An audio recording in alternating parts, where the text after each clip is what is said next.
Well, good the fuck morning to you. It actually is morning. It's 3:30.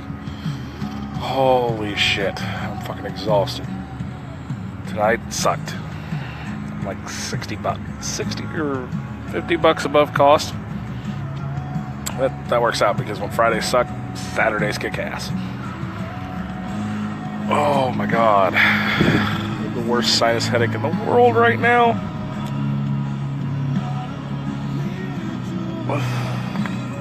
Tonight I'm going to talk to you guys about something called a blank slate. There are quite a few cars out there that are considered blank slates. And no, I'm not talking about, oh look, it's just a plain car. It's a car that typically you can do anything with. The Volkswagen Bug is considered a blank slate car. You want an off-roader, turn it into a Baja Bug. You want a slammed cruiser, well, SoCal style is the way for you to go. You want to turn it into a fire-breathing demon, bolt a Porsche engine on the back of it, and watch it fly down the road. There are several different things you can do.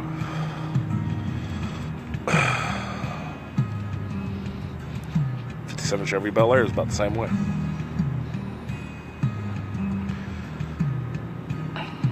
You want an old school beach cruiser? Do that. You want to turn it into a drag racer or a gasser? You can do that too.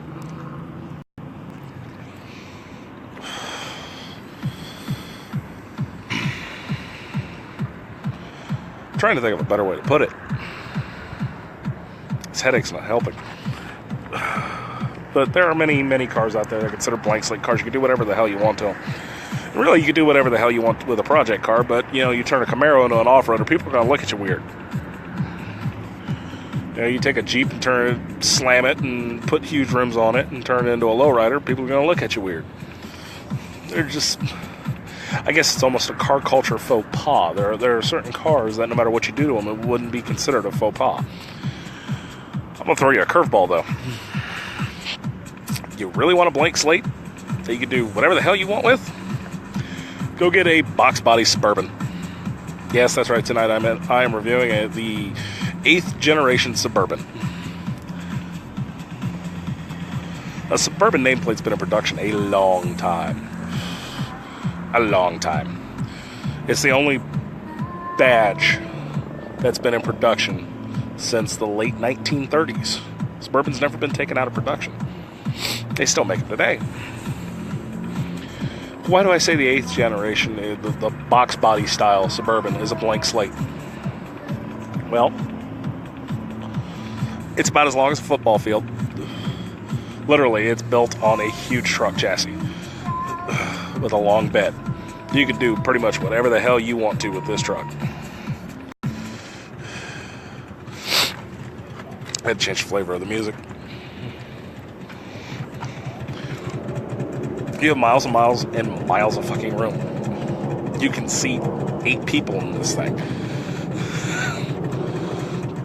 And it never apologizes for what it is. You want to turn it into a lowrider, you want to turn it into an off-roader, you want to turn it into a drag racer, it is still going to be a huge truck, and it makes no apologies for that whatsoever. My buddy Brian has an 89. He calls the Dreadnought. And rightfully so. It's something about driving a truck that size, even people tend to move out of your way. And it's not driving like an asshole or tailgating them. You get going on down the road and traffic just parts. I've pulled into drive-thrus with a truck, and people have gotten out of line in a drive-thru just to get the hell away from it. They came with a plethora of different engines, all from the small block 350 up to the Gutless Wonder diesel. I think it's a 6.1 or a 6.2 liter. Gutless Wonder. Well, why do you call it a Gutless Wonder? Because it takes you about 2.5 weeks to get up to highway speed, but you can tie a chain around South Mountain, hook it up to the back of the Gutless Wonder, and yank it down the road. But Suburbans are really a blank slate, especially the 8th gen. The Dreadnought is, for all intents and purposes, a stock Suburban. It's got 350 small block under the hood, 411 gears, decent ride height, and he's not done anything really to it. It's a big truck. I had an 86 Suburban, still in the box body generation. I believe that, and I can be corrected on this, so anybody that's in the box body group, feel free to tear me apart. I think it's 77 or 78 to 91 was the tire production of the HN Suburban. So you're looking at 14, 15 years of this one generation of truck. They didn't need to change it. They went from stacked headlights to side-by-side headlights. That's about it. And I mean, there's little nuances with trim pieces and such like that. But my 86 had a small block 400 in it.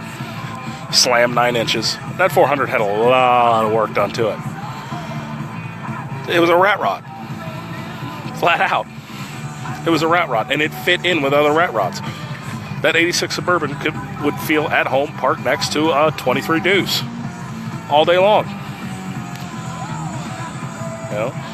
You want a 4x4 monster? You could pick up a box body Suburban for $3,000.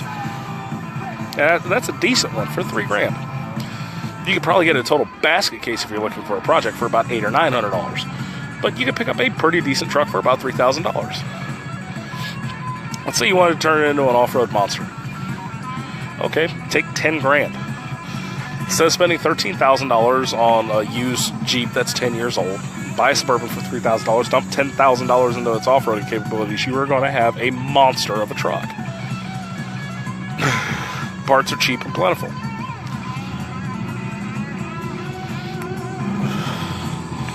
There are a few nuances that I have with the Suburban. Of course, I'm going to have bitches. Nothing is perfect. Everything is flawed. 1. Yes, I know it's big. I understand that. You're driving essentially a single wide trailer down the street. Why did Chevy decide to put a transmission in it? It's Turbo 400. Don't let the turbo mean anything. Turbo 400 transmission paired with 411 gears. Your top speed is 55 miles an hour. I don't care what motor you have under the hood. Your top speed is 55 miles an hour. Anything else, you're just frothing the oil at that point.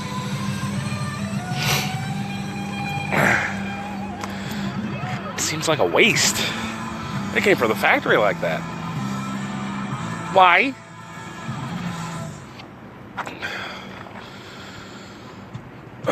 And as much as I love the interior of the Suburban, you are basically driving down the highway on your grandmother's most comfortable couch.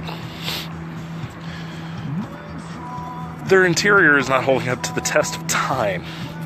I really think the mid-'80s you start really seeing the decline of craftsmanship across the board, not just for any one automaker. Their interiors don't hold up very well.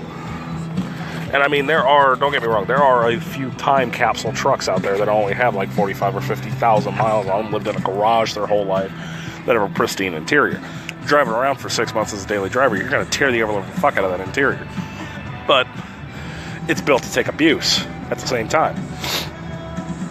My buddy Brian, same truck, the Dreadnought. Somebody cut him off doing 45 miles an hour. He hit a Jersey wall with the front and the back of the truck. Not the side, just the front and the back. The Jersey wall moved. All it did was bend in the front fender and bend in the back fender a tiny bit. And the only reason it did that is it pinched the bumpers. That's all. You're talking about a truck that if you got it up to highway speed and sneezed, you could easily drive through a building and you'd probably only scratch the paint. They are stupendously easy and a bitch to work on at the same time. I understand that's an oxymoron. They are stupendously easy to work on because once you get into the engine bay, there's miles and miles and miles and miles and miles and miles of fucking room. You could throw a kegger in the engine bay of a Suburban. No matter what you got under the hood, you could throw a kegger in the engine bay of a Suburban all day long.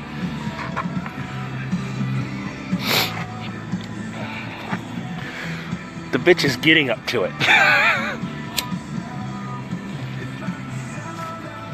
I stand 6'2", a little bit above average height. When I go to bend over to work on the engine bay, if I'm standing directly in the front of the truck, the hood latch hits me right about here. And it's all basically a steel hook. Ow. Yeah, ow.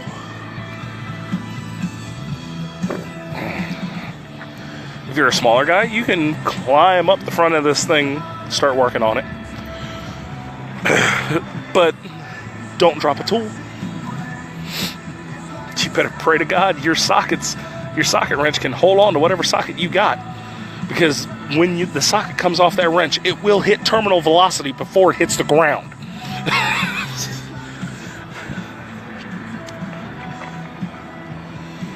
The one thing that I seem to notice about the 8th generation that seems to be its Achilles heel is its wiring, its electrical systems.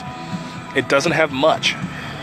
And a lot of guys that buy these things now, the original Suburbans, I think after 86 or 87, started coming with TBI, or throttle body injection. Ugh. It's an electric carburetor. When we talk about fuel injection in modern days, we talk about what's called direct injection or fuel rail injection. It's an injector sitting over the top of each cylinder spraying fuel into it. The throttle body injector has what looks like a carburetor on top of the intake. And it sprays fuel in there, mixes with the air, gets your fuel mixtures, and then it's deposited throughout the cylinders. Not the most efficient way. Not. And a lot of guys, if they get a TBI injected Suburban, they rip that fucker off, throw a carburetor on it. 9 times out of 10, they get better fuel economy. And when we're talking fuel economy, we're talking like 8 miles in the city, 12 on the highway if you're lucky. Again, you don't drive this truck if you're a friend of Greenpeace. You drive this truck to keep OPEC going.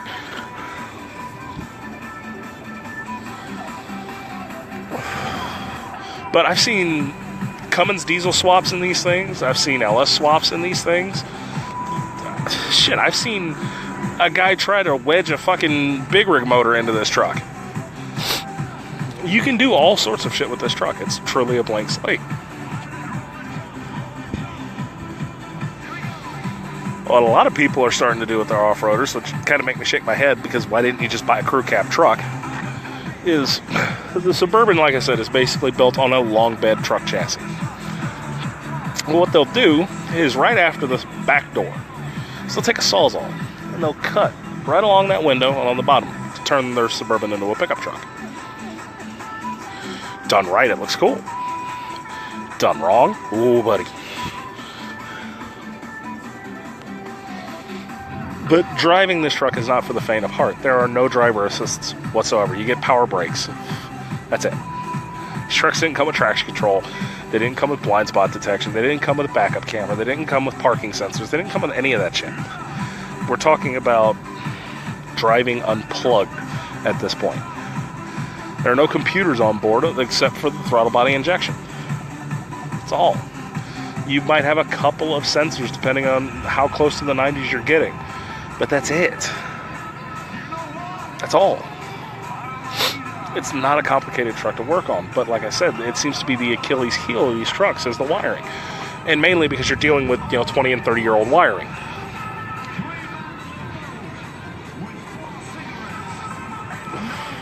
Overall, I'd give the 8th generation Suburban an 8 out of 10. Why am I deducting 2 points away from these trucks? 1, they have to be kept up. If you dog the ever-living shit out of a Suburban, yes, it'll get you home. But when it finally goes, it goes in fantastic style. It's kind of like a Jag. When it finally does break down, it's going to cost money. And yes, like I said, parts are plentiful and cheap. But when your entire front suspension falls apart, well, those cheap parts do add up. But again, as long as you upkeep it, like any classic vehicle, it'll run forever. A lot of people, they'll take out the electric fuel pump, they'll take off the TBI and everything, they'll switch everything over to a mechanical. They'll put a mechanical fuel pump on it, they'll put a carburetor on it, and it's a bug-out truck. They don't, for the doomsdayers and the preppers, they won't have to worry about EMPs taking their truck out because there's nothing to take out.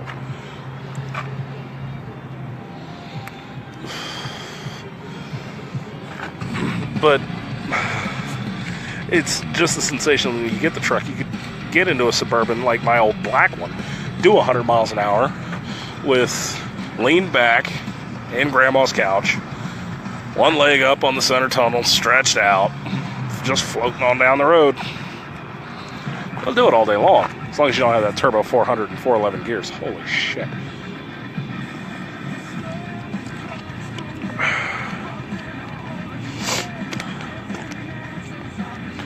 One caveat about the Suburban,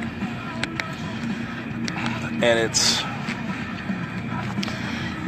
it's starting to appreciate in value, which is good and bad.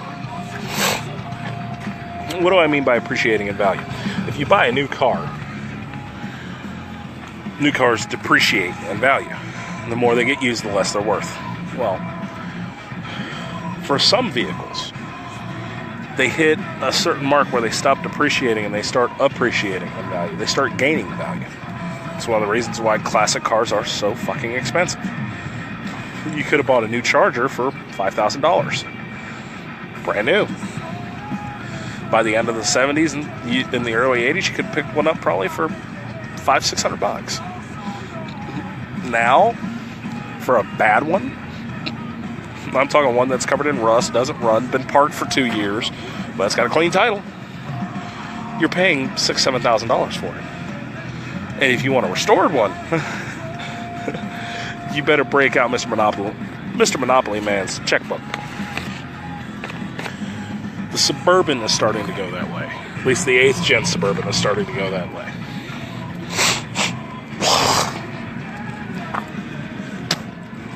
Like I said, that's both a good and a bad thing. It's a good thing because any enthusiast likes to see their vehicle of choice appreciate in value. Because at the end of the day, it's the only way you make money on a vehicle. When you hear somebody go, I made a fortune on my house. No, you didn't. You bought when the market was low. Now that the market's high, you can sell it and make a profit. The only way to make money on a vehicle is to buy it stupid cheap. And once it appreciates, sell it. That's what a lot of people that buy cars as investments do. They try to buy a vehicle that's on the cusp of becoming a classic, hoping that it gets to classic status, or they already buy a classic. Like, guys that had original 1970 Dodge Chargers before the Fast and the Furious came out had an investment car. Because the minute the Fast and the Furious came out and the Charger was brought back into the heroic limelight and everybody had to have one, the price went through the roof. Suburbans are starting to go that way. They're starting to appreciate value. So people that have Suburbans right now, if they hold on to them and take care of them, they'll be worth a good bit of money one day. But for the enthusiast wanting to buy into that lifestyle, I'll have a slice of a Suburban in my life. You're kind of running against the clock. Yeah, they're still fairly cheap now, and you can go pick up a fairly cheap Suburban right now. But if you wait 2, 5, 10 years, you're talking, it could go up $5, $10, $20, $50,000, all depending. And it also depends on how rare you want to get with it.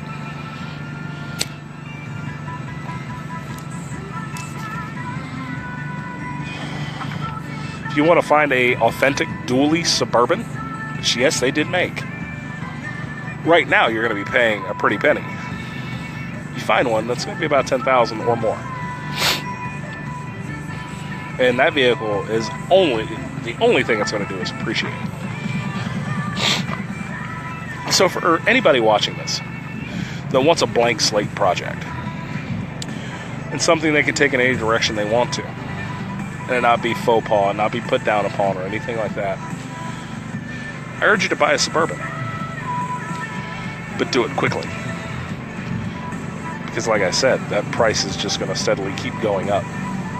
But that's all I got for tonight, guys. You have a good night.